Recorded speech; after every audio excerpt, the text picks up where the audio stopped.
Welcome back to another live and amplified livecast. I'm your host, Tom Quite. We are in the middle of our 25 Days of Christmas podcast series. We have a returning special guest. He's survived the pancreatic cancer marathon and all that fun that we had there. We have Mark Taylor. How's it going today, man? What's up, Tom? Thanks for having me back, man. This is one of my favorite things to do. I love chatting with you. Yeah, it's always been a good time. And we said on the last one that we wouldn't be 2 years since we've chatted. And I don't even think it's been 2 weeks. I don't think it has. I'm so glad for it too. Nicole connected us again, and this was long overdue. So it's good to catch up with you again. Yeah, absolutely. You know, it's funny because so after the marathon and all that stuff, I called Nicole just like to thank her, kind of all that fun stuff. And she was like, "Oh, did you?" Because you and I had that story about the time that I regretted not getting a podcast with Way Jennings. Yes. And she called me and she was like, "Hey, did you know that Mark actually like wrote a song with him?" And I'm like, "Huh, that's interesting." So right now. We got a huge song with Way right now. It's go stream it, go request it on your radio stations. But it's the guitar that's sitting right here, if it will let me point. Nice. But it's just such a crazy story. I mean, we were writing a song for a movie, and Way ended up recording it, and it's been really cool. I mean, we had no idea. I mean, we wrote that song in an hour. I mean, it was nuts. We had no idea kind of the life it would take on, and that's how a lot of it happens in Nashville. But no, Way's been great and become a good friend, and just it's amazing to watch him take a song that we did pretty quickly and be able to make these guitars out of it and go promote it all over the world and go sing it everywhere. And I think that song, I might be a little off of the numbers here, but somewhere around 500,000 spins between YouTube, Spotify, and Apple stuff. So he's been killing it, and the video is amazing, and the whole label really got behind that song, which has been amazing. So how'd you all get introduced? Was that just by chance in Nashville, or did Nicole link you all up? Or?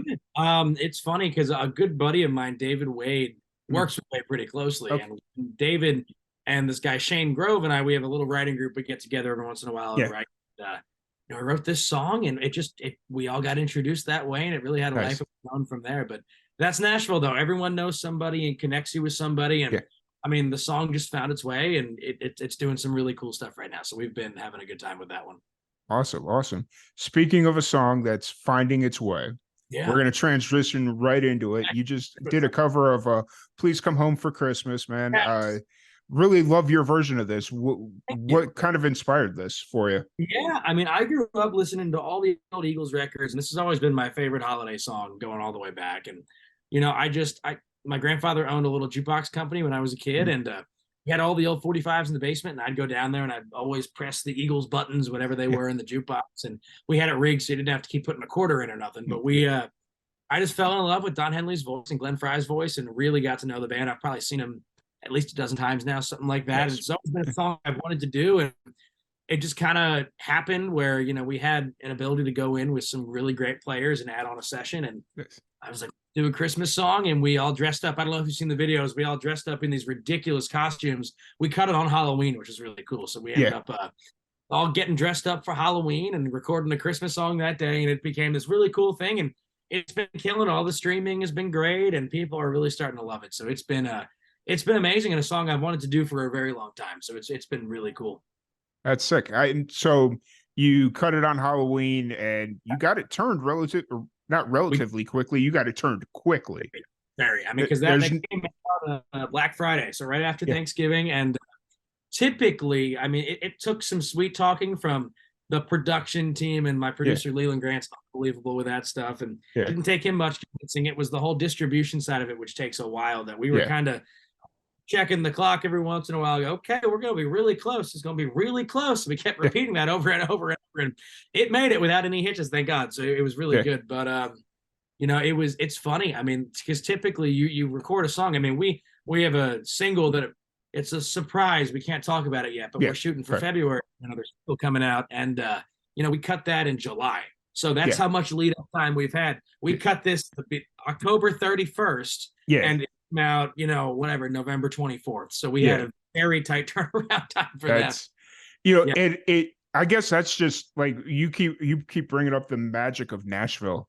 Yeah. Like that's literally the magic of Nashville. Yeah. Like If you need something to happen quickly, somebody can do it most of the yeah, time. Some things that can't yeah, be done, but it was great. And Leland and I sat down and I was like, you're going to call me crazy, but this is what I want to do. And, I know we're adding on this session and let's try to do it quickly and all this other stuff. And he was more than willing just to kind of roll it out. And, we got the players in and we even got them in costume, which was amazing. So it's been this, it was quick, man, but that's the magic of Nashville is that you can turn around that stuff pretty quickly because the players right. are that good and the production's that good. So, Oh yeah, for sure. How much liquor do you have to give them to entice them to put I don't on the want to talk. costumes? I don't want to talk about it. There was a lot Fair, of steel string signature whiskey poured that day. I'll tell you that fair, much. very But, fair.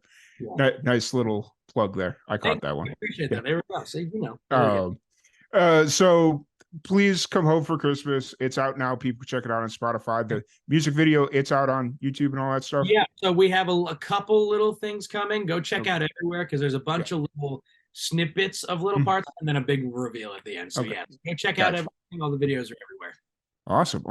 So you recorded it on October 31st. How was it something that just popped into your head that quickly as well, or was it something you'd been thinking about for a little bit? I mean, truth be told, and I'll kind of give away some of the cards I've been hiding, is that I was Fair. on the road for so long. Yeah. And at the beginning of October was the first time. I mean, we did about 35,000 miles on the road this year. So it was nuts. We were all over the country for a very long time. So the first time I really sat down and thought about it was the end of September. Yeah. And I kind of called Leland and I was like, hey, man, like this is kind of something I'm looking at. And he was like, okay, well, if you want to do it, we got to do it like next week. And I'm like, okay, we're not going to do it then. I don't want to pull something that fast. Fair. And then about 3 weeks later, I was like, hey, remember that thing we talked about that you said would be way too late to do right now? And he was like, uh-huh.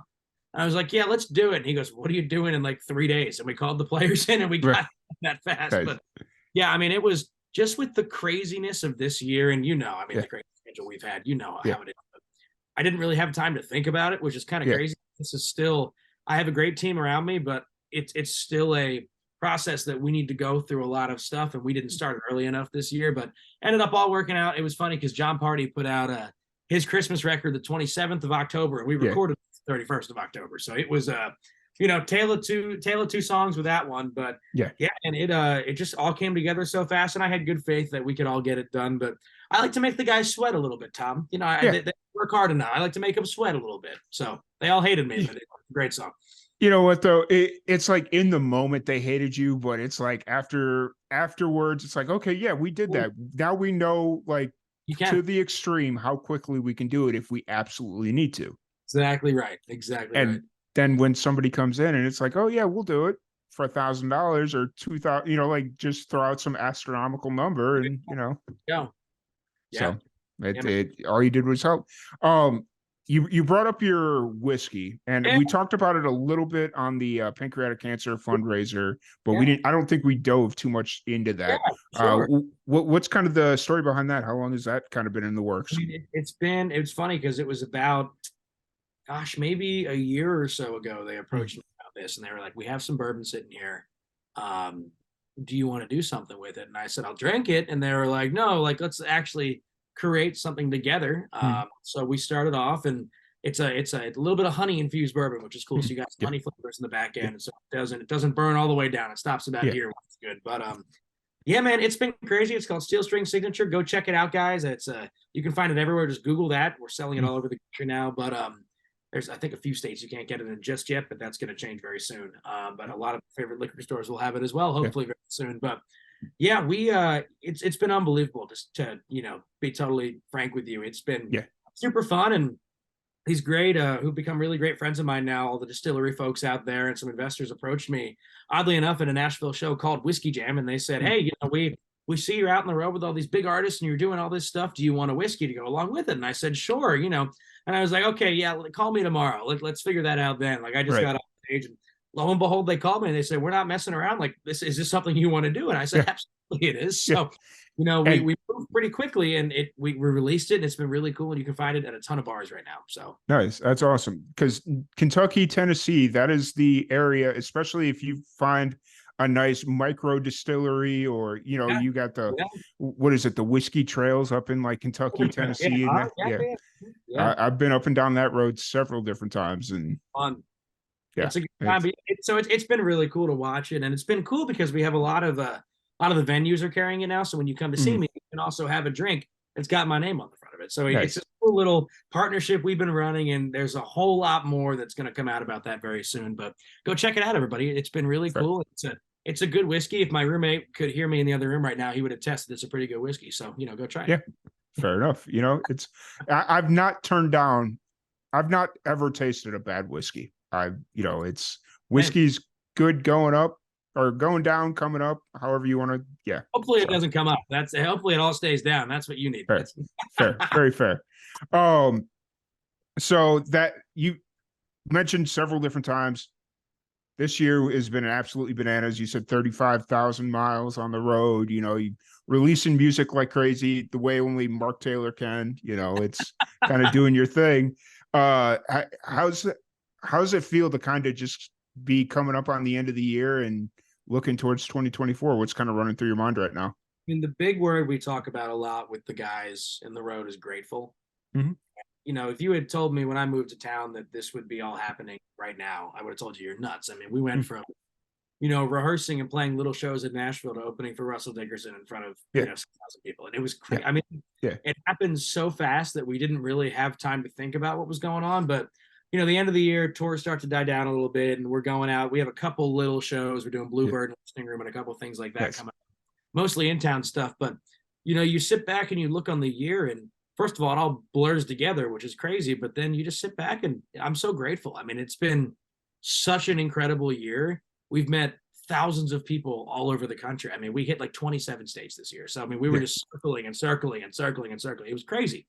But we got to meet so many people, make so many new friends out on the road this year that it was unbelievable. And I'm so grateful for that opportunity. And there were a lot of times where, you're trying to fit 6 guys into a hotel room that's made for 2, and you're trying to be cost effective. And, we toured this year in a converted Ford Expedition with a trailer on the back of it. So imagine, and of those 35, probably 15,000 were in the truck going around. And you got flights going everywhere too. And you get really close with the guys. And luckily it's my band from high school, which is unbelievable. So we've all known each other forever. But I sit back and I look in the fact that I get to go to work with my friends every day, and we get to go have a great time and go meet so many people and go open shows. And I'm just so grateful. It's been a crazy year, and I would have it no other way. We've had so much fun. For sure. It's the fact that you are playing with the same band you played with in high school and you all haven't killed each other yet. That's insane, right? Not yet, at least. Not yet. Yeah. We're on year 10. I mean, it's been great because there was a while we all played in a million different bands too. So it was like sometimes I was playing with these guys, sometimes we were over here. Everyone's in 15 rock bands when you're in high school. So we all played a million different things together. I mean, hell, these guys, 2 of us were in a country acoustic duo together. Some of us were in a wedding band. I was in a Frank Sinatra impersonation big band. We were in a jazz band together. These guys were in rock bands together, pop bands, country bands, everything. Yeah. So the fact that we can all do this together. I mean, and I don't want to out one of my guitar players, but we, there's one night we're on stage. I forget who we were opening for, but there's like 10,000 people looking out, and the guy looks at my guitar player. We have 900 shows together. He looks at me and goes, "What's going on?" I'm like, I have no, but it's been so cool, and just the ability to do it with the guys that I grew up with is so much more special. That's awesome. That's really cool. And just having known you for the little amount of time that I have over the last 2 years, I think we figured out it was about 2.5 years ago. And meeting you, you're in spring semester in college in your dorm room. You can hear your roommates downstairs doing who knows what. What? Exactly right. And you're sitting there in your dorm or in your room, and it's just kind of like a completely different person, completely different vibe. Yeah. A young musician that's hungry to get there. And the fact that you haven't lost that hunger is incredible. We're having fun. And I feel so grateful every day that there's so many people that aren't able to do this. And I think about that when I get up in the mornings. I'm so lucky to be able to do this for a living. So I don't take a minute of it for granted. I have such a good time out with these guys, and just the everyday stuff, getting to write with my heroes I grew up listening to in Nashville, getting to, have songs recorded by people like Wade Jennings, for example, which is unbelievable. It's so cool. And I count my blessings every day, and I'm so grateful for it. All of it. For sure. For sure. It's a good perspective to have. And it's something that I've because I used to be a different human being like 5 years ago. I was a different person. And just over the last few years, it's like I had to reset myself and just kind of, be a lot more grateful for the things that I had, It's easy. It's easy to be grateful, right? It's a lot to be cynical over things. It's easy to get up with a good attitude in the morning. Yeah, it really is. It really is. And it's contagious too. Like and I think it has to do with a lot of the people that you're around. Like, when I grew up in Chicago, I was around a lot of like, oh, this sucks, that sucks, all this stuff. And it's like, okay, that's how I think. And now that I've changed the people that I'm around, it's like, okay, there's a different way to think. So absolutely. Yeah. Oh, so kind of approaching the year. What are your plans for the holidays? Are you going back to see family? Are you sticking around Nashville? What's kind of the plans? We're here.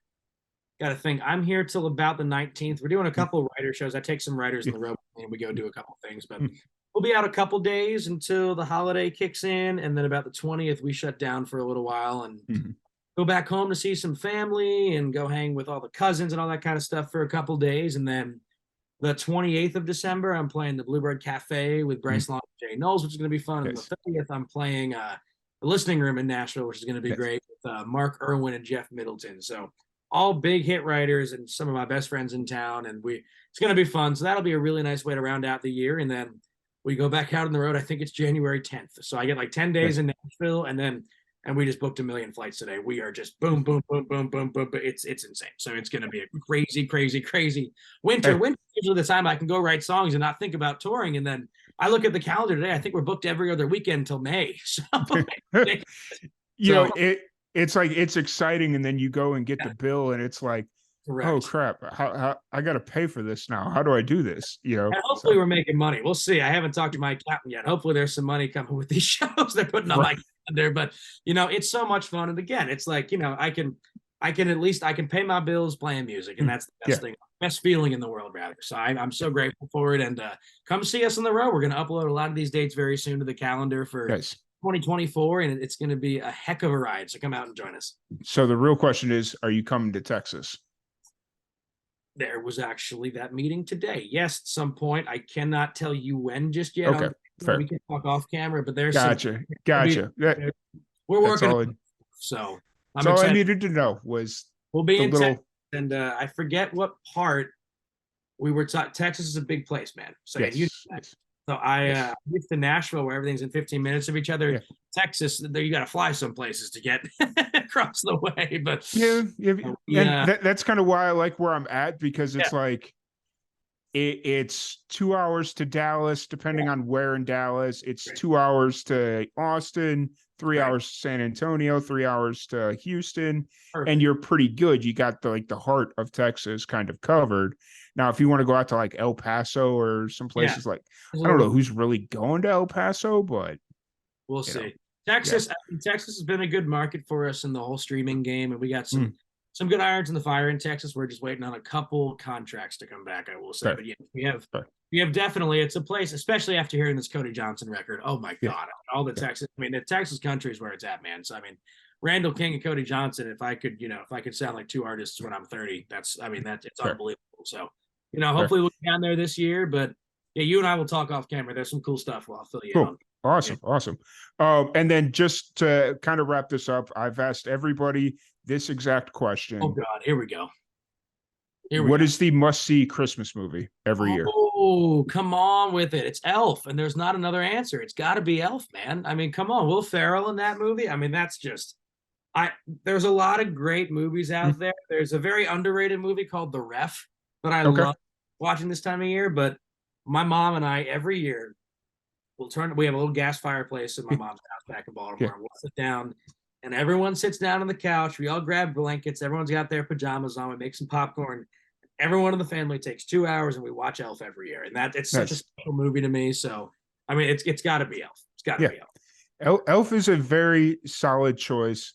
I was trying to find, there was like an animated version of that movie made. So like from what I'm told, there's like an animated version of it. And I'm trying to find it just to see like what it's about, but that's cool. It is what it is. But really appreciate you taking the time to sit down and chat. For anybody that wants to check out your music, keep up on them tour dates, all that fun stuff, where's the best place to find you? MarkTaylorCountry.com, or if you Google Mark Taylor Country or Instagram or Facebook or TikTok, just type in Mark Taylor Country, you'll find everything. If you don't know what any of the words I just said were, TikTok, Instagram, and Facebook, consult your nearest millennial. They'd be happy to help you with that task. There you go. I love that. That's amazing. Best way to kind of approach it. Yeah. Awesome. Well, once again, thank you so much, man. Really appreciate it. I always enjoy chatting with you. Thank you, everybody, for tuning in. We will catch you all later.